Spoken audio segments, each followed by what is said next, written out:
नमस्कार सर्वांना. तुमचे स्वागत आहे कीर्ती फूड्स मोमेंट या चॅनलवर. तर आजचा पदार्थ आहे तो म्हणजे खव्याचे रसरशीत, रवाळ, मऊसूद असे गुलाबजाम.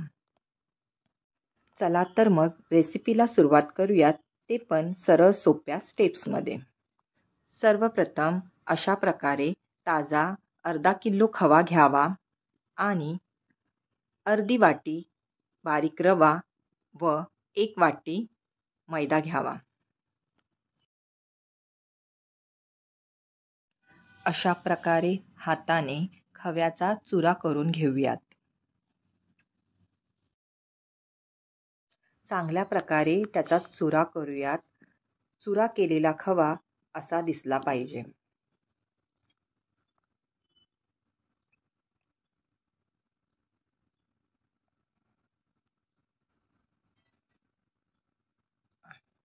नंतर हा चुरा केलेला खवा एका ताटामध्ये घेऊन ठेवूयात.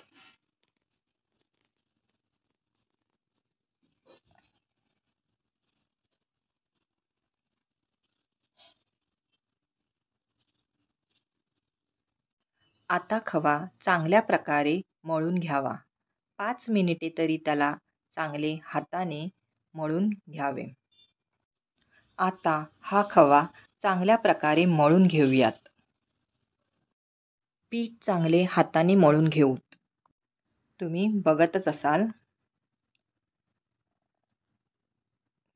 खव्याला खूप मळून घ्यावं लागेल. साधारण 5-10 मिनटं तरी खवा मळून घ्यावा. या मळलेल्या खव्यात अर्धी वाटी रवा घालावा आणि 1 वाटी मैदा घालावा आणि पुन्हा या खव्याला चांगले मळून घ्यावे. खवा मळतानाच यात थोडीशी वेलची पूड घालावी.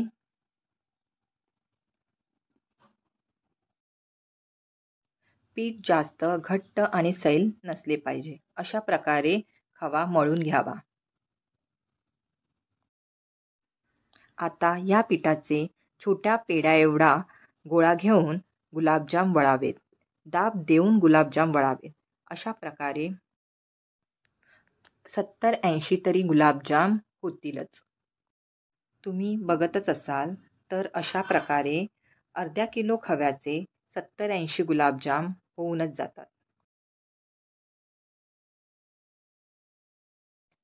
आता मध्यम आचेवर कढई ठेवून तेलात गुलाबजाम तळण्यासाठी अशा प्रकारे सोडावे.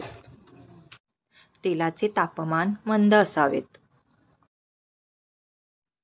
गुलाबजाम तेलात सुटत असतील तर पिठामध्ये मैदा व रवा पुन्हा घालावा व ते पीठ पुन्हा मळून घ्यावे.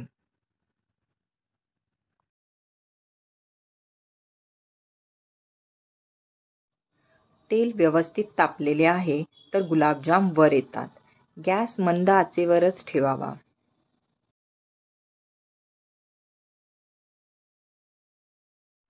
तुम्ही बघू शकता गुलाबजाम छान फुललेले आहेत आणि सुटसुटीत सुद्धा झालेले आहेत.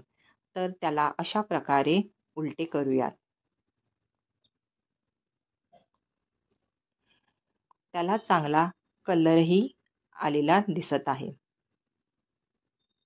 अशा प्रकारे गुलाबजाम तळून घ्यायला साधारण 5-7 मिनिटे तरी लागतील. गुलाबजाम मंद आचेवरच तळावे.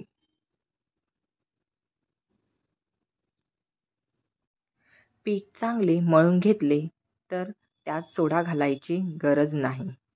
शक्यतो सोडा घालूच नाही व गुलाबजाम चांगले तळलेही जातील आणि ते सुटणारही नाहीत.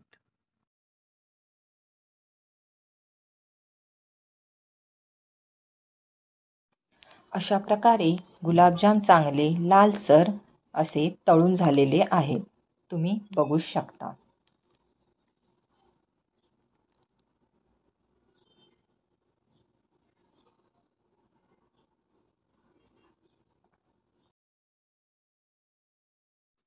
आता साखरेचा पाक तयार करूयात.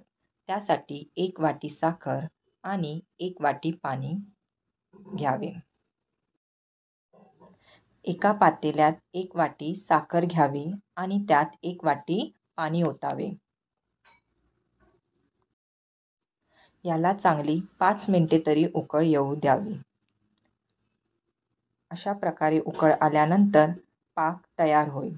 या पाकात वेलचीची पूड टाकावी, स्वाद चांगला येईल. आता पाक तयार झाला आहे. याच पाकात तुम्ही थोडेफार बदामाचे तुकडे करूनही टाकू शकता. अशा प्रकारे हा पाक थंड होण्यासाठी ठेवावा. थंड झाल्यावर यात तुम्ही गरमागरम गुलाबजाम टाकू शकता.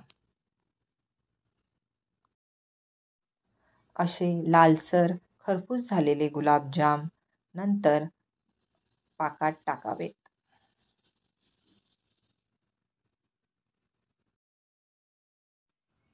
हे तळून झालेले गुलाबजाम दिसायला खूप छान दिसत आहेत. तळलेले गुलाबजाम थंड झालेल्या पाकात टाकावेत.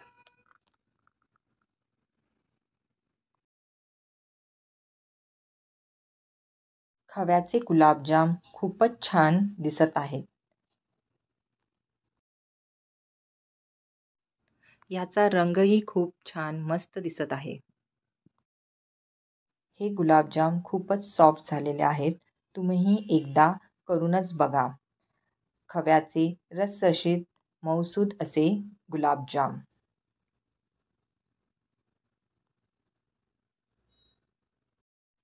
रेसिपी आवडली असेल तर लाईक करा, शेअर करा आणि सबस्क्राईब करा.